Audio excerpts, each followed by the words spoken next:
still kind of in awe.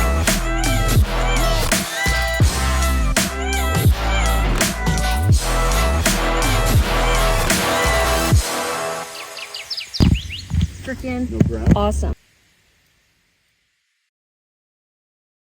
Yeah, we gotta start packing up anyway. It is now the morning, last morning here in the Upper Peninsula, and then later today we're heading down for some cool stuff. That being Kirtland's Warbler, which is kind of like the, I don't know, I feel like probably the most well-known Michigan bird. That's what everyone thinks of when they think of Michigan birding. So we have to spend a lot of time with them and try to photograph them. But right now we're heading back out to the spot that I was yesterday morning and last night. So this morning is going to kind of be rapid fire, working on some better photos, and just kind of seeing what else we can get out there. We don't have a lot of time this morning because we have to get back to this cabin, which is 45 minutes or 40 minutes or so from where we're going to be birding at. So we have to get back here by 11 because then we have to check out and grab all of our stuff. So then we can still go to somewhere else and work our way south, but we're going to have to work on packing everything up and everything like that. But anyway, that's kind of what's going on. It's time to head out.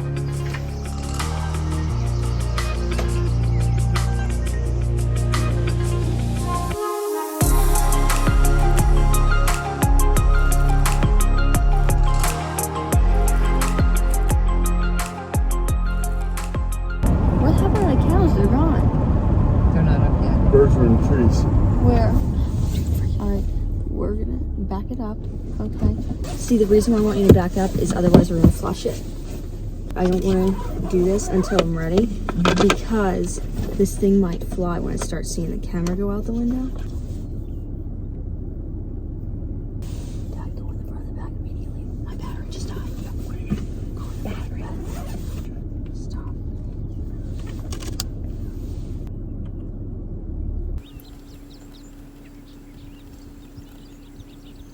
Oh, did you hear him calling? Let me just see how it came out. Oh yeah, look at that. Compared to yesterday. Yeah, lighting's much better this Oh, there's another one. What? Right here. So there's two. There's one right at the fence. You saw where the second one is. The other one's right at the base of the fence. Freaking No grass. awesome. How far down was the Lacan's? It was further down than you'd think. Was it like right here? Was that it?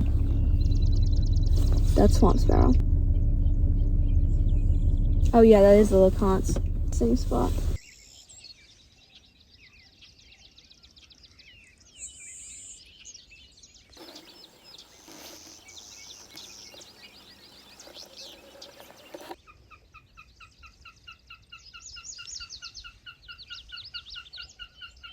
There we go, got Wilson Snipe calling right there. He's been flying up and doing some displays and stuff, which is really cool. Bobbers aren't being very cooperative. I got decent shots of the one last night, but for the most part, they're quite skittish. Much more skittish than I was expecting, you know? Yeah. So that was really cool. Was able to get my best shots yet of upland sandpiper and some nice light. Really glad about that. Went around there, heard several clay-colored sparrows, heard the LeContes. None of them were cooperating for photos. Didn't even see either of them. Got a willow flycatcher, which there's been one hanging around here apparently. I've saw on eBird, but around here, willow flycatcher is actually less common, and there's really not as many of them around as alder flycatcher. So that was kind of cool to hear. Willow and alder flycatcher, they're known as like the trails flycatchers, and they're really, really similar, and pretty much the only way to distinguish them from each other is by hearing them call or sing. So that was cool. Oh, and two sharp-tailed grouse were just perched up in a tree on the way out. But it's crazy, we haven't even been here an hour. It was like blue hour when we got here. It's already like almost too bright to shoot. It's crazy. And there's like not really any cloud cover, so we're just gonna be shooting for a little bit longer and then still gonna be birding. And then I do wanna shoot warblers, but with warblers, there's a little bit more like leeway with that a little bit because you can shoot them deeper in the woods where there's still some shade. Now we're along the road. We were also yesterday morning where I got the closer sharp-tailed grouse. See if I can get any better shots of that. And there was also some clays around here too. And I'd love to photograph a clay color sparrow. I think that'd be cool. don't want to get out because I don't want to scare it, but it's going to be hard angle here. What if you go off the roof?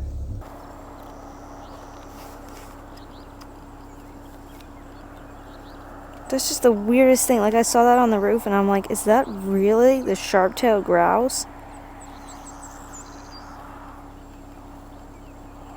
And yeah, it is.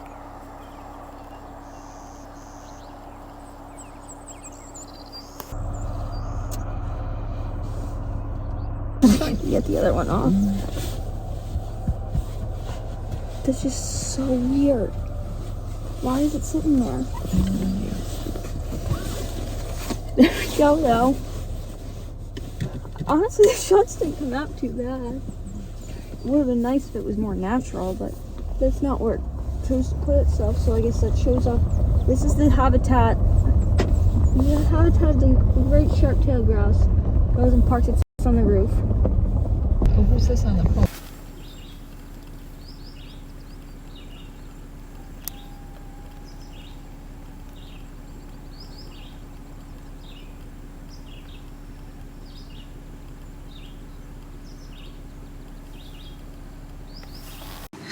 So that was crazy. So we went to that spot. Lighting was still pretty decent, and the sharp-tailed grouse was just sitting on the roof. I kind of get the feeling there's only one at that spot, because both the mornings that I've been there, there's only been one. And it's just, I don't know why it was on the roof. That was just funny. But honestly, I was kind of happy with the pictures that I got. It's a very different habitat than most sharp-tailed grouse pictures. And then there were some clays around that road, and I tried photographing them a little bit, but there wasn't really much to film because they were really uncooperative. A few savannas too. Those gave some, I got some decent shots of one. But yeah, a lot of these sparrows are not all that cooperative. That's so cool. So there's a sharp-tailed grouse. We're back at the other spot now. Lighting's pretty bad, but it was just in the road. Not really good shots, but it was definitely cool to see one that close.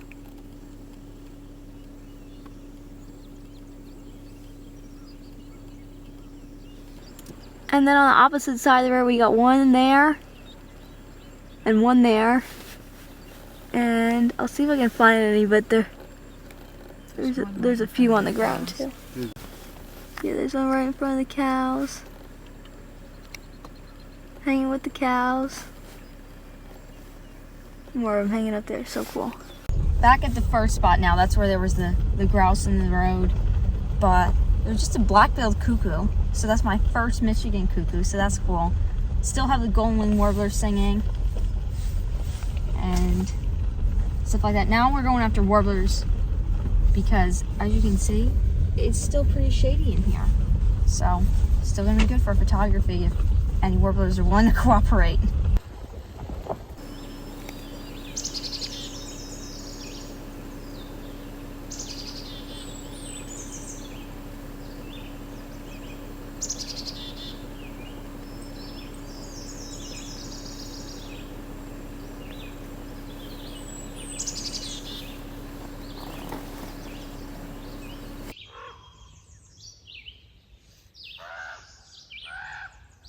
Oh, ravens.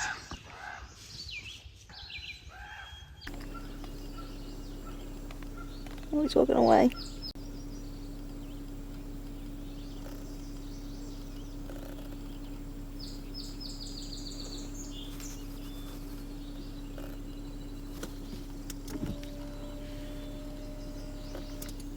Just walking around.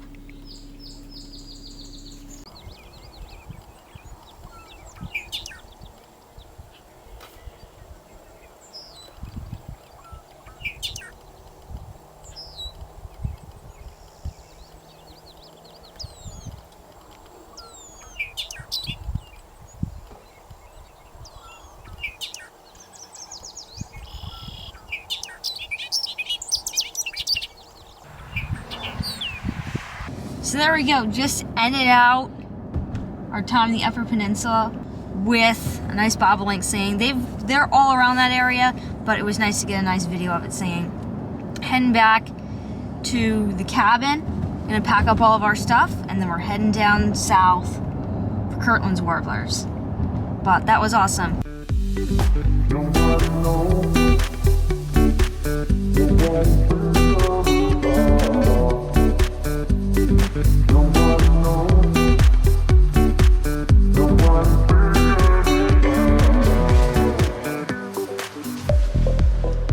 There we go, last look at our little cabin.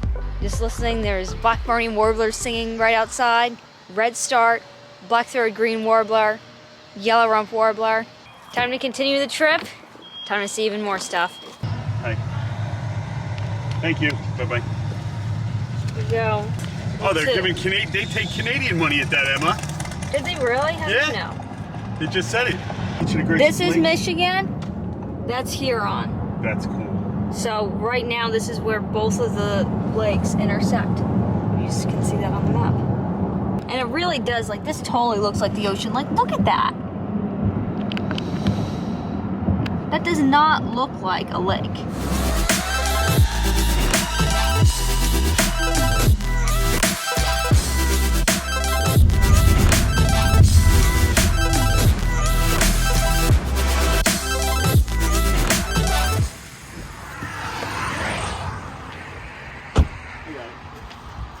So we have made it over here. We just stopped over at our campsite and got settled in. And then we didn't really have spots to go birding at around here, aside from the Kirtland's Warbler spot, which we're gonna hit a little bit later today and then tomorrow morning.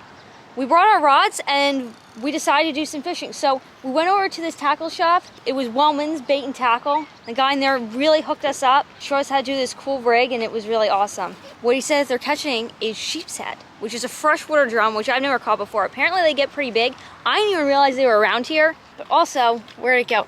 The bait shop has fresh caught local smoked fish. So this is lake trout. So I'm gonna try lake trout and see how this is. Does this have the bones in it? It's got everything. Actually really good. It's better than I thought it would be. Yeah, it's different. It kind of it tastes like trout. I've eaten rainbow trout before. That's pretty good. Here. I'm gonna put it in the cooler. I just want to taste it a little bit.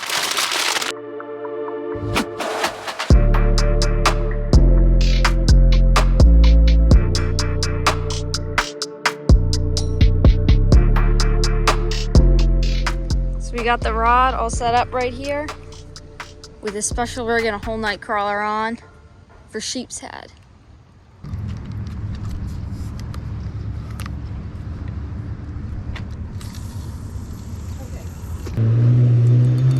Yeah, there's something on there.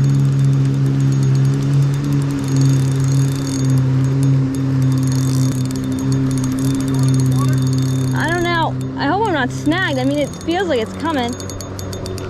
No, it's coming. It's big. Yeah, it is. It's one of the sheep's head. Dad, it's coming over. Get him. That thing's big. That thing's freaking cool. It's like a giant croaker.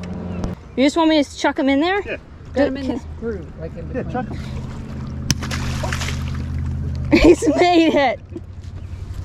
It didn't. It missed it though. It just missed it. I didn't actually. Hey, that's the biggest fish you caught in a long time. Yeah. Right? The rod just started going. It's funny. I was scanning. That's why I've got the bins on and everything. That was really cool. I actually liked him. Much prettier than I thought it would be. And for those of you watching, it did not hit the rock. It did not hit the rock. It was very close, but it didn't, and it made it. No fish were dead. Ooh. Ooh. It's out. It was just the weight that was caught, not the hook. It's all good. There's kingfishers. That didn't take long at all. That's a surprising thing. That was like, how long were we here? Was that even like 10 minutes? No freaking way. Dad, try to catch that thing. Long nose guard. That's so freaking cool. That was so cool. Did you see that thing? You know, they had like a glass mount gar in the tackle shop,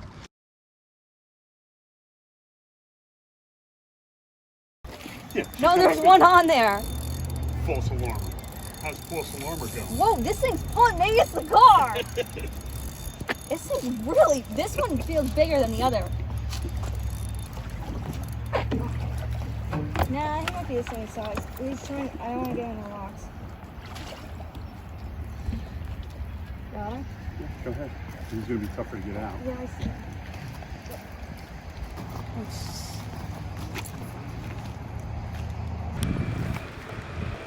I got this.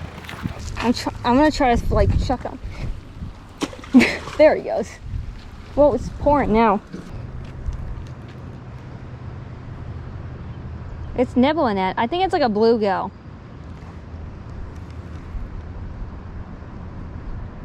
That's like a little what? Rock bass? It's like a bluegill or a rock bass. That's not a. That's nothing big though. He's just giving it like little like. So Emma catches.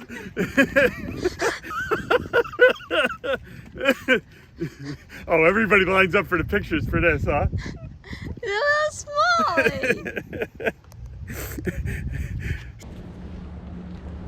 It's probably. I got something. Ooh, rock bass. Hey, even my rock bass is bigger than your small. Whoa, this guy like gut shoot it.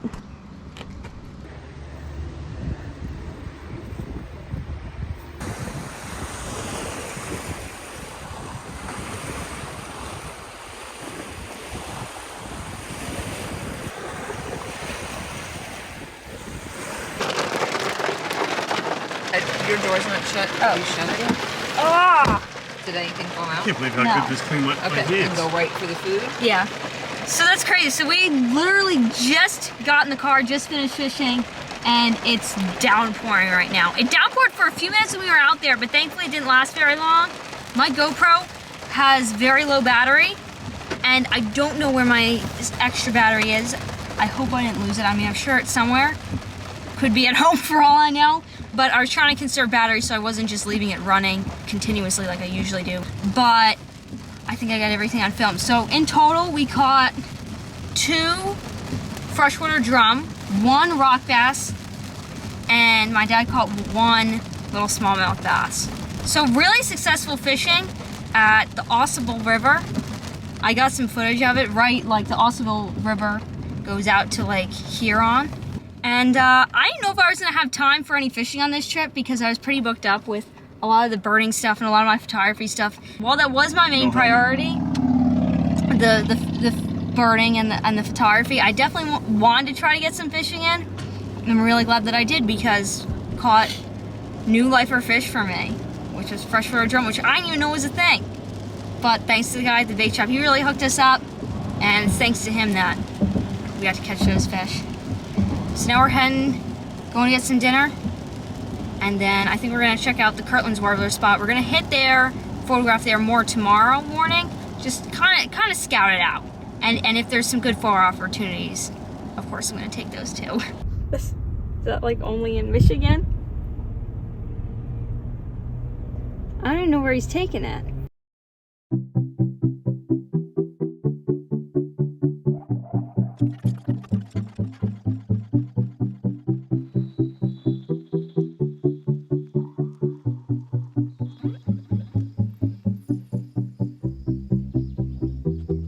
So we have made it to the Kirtland's Warbler spot.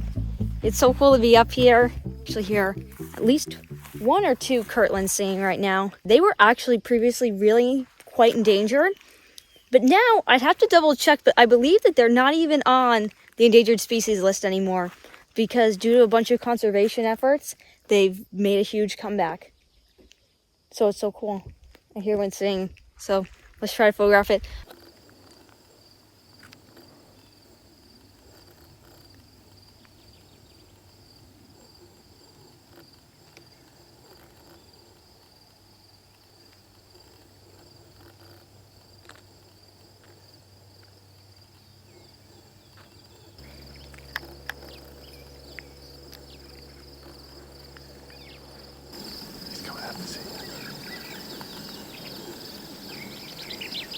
Oh, he's just saying. I saw that. Awesome. Oh, he's coming right out. Oh, he's got a tag. He's got 2 bands if you look. Both legs are banded.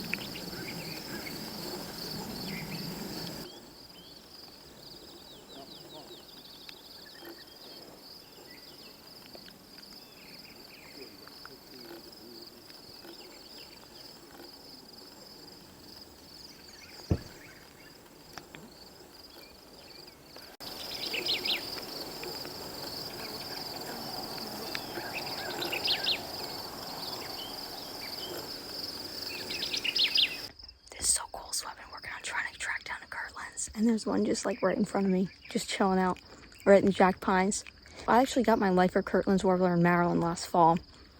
It was an immature female. This is an adult male, so this is really cool to finally get to see an adult male on their breeding habitat in the Jack Pines. But their behavior, it's funny because like it reminds me so much. I mean, it's the same species, so you know, it makes sense. Oh, so anyway, I was trying to think where I was. I was photographing the Kirtlands and trying to get a video of it. And then I was just taking a little break to film, and then a national warbler came out, but then it just started away. It didn't really hang around. This was actually another spot that Emily gave me, so shout out to her for that because this was a great spot. What Emily was saying about Kirtland's warblers is that they're very curious, but they like to stay hidden deep in the Jack Pines. And that was exactly what was happening with this one. It was really close, gave great views, but it never like really came out on perches. It just kind of slithered throughout the trees. And what's really interesting about that is the immature female Kirtland's warbler that I got in Maryland had that same behavior, that it would come out, and that one was actually unusually friendly. Like sometimes it would even like hop along the path a little bit, but it was that same kind of behavior, that it was friendly and kind of curious, but at the same time liked to stay deep in the brush. This one actually was banded. It had 2 bands on its legs. You'll be able to see that in at least some of the videos and pictures. I don't want to get too close, but look at those ants.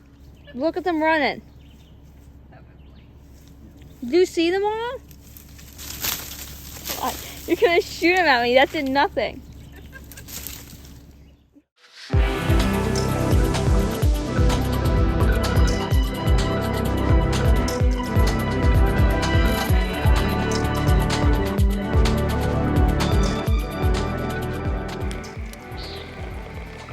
Common nighthawk. As I'm filming B-roll, common nighthawk just comes over. So we're just sitting out here back at the cabin. This is a different cabin. Same type of cabin, but different location now, you know, because we switched and we got a little fire. Tonight we've got a fire going on. Here, did you want this? And no, I'm good. And we're making some actual s'mores outside. And it was too funny because I was filming some B-roll and just trying to get like some cool shots of the fire. All of a sudden, a common nighthawk flew over, which is really cool. It was doing something like meow. Almost sounds like, I don't know how to describe it. It's almost like, it sounds like flycatcher and a woodcock combination, which is really random, but that's what it sounds like to me.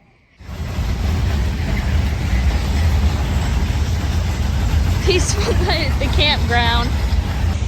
Definitely wasn't expecting that though.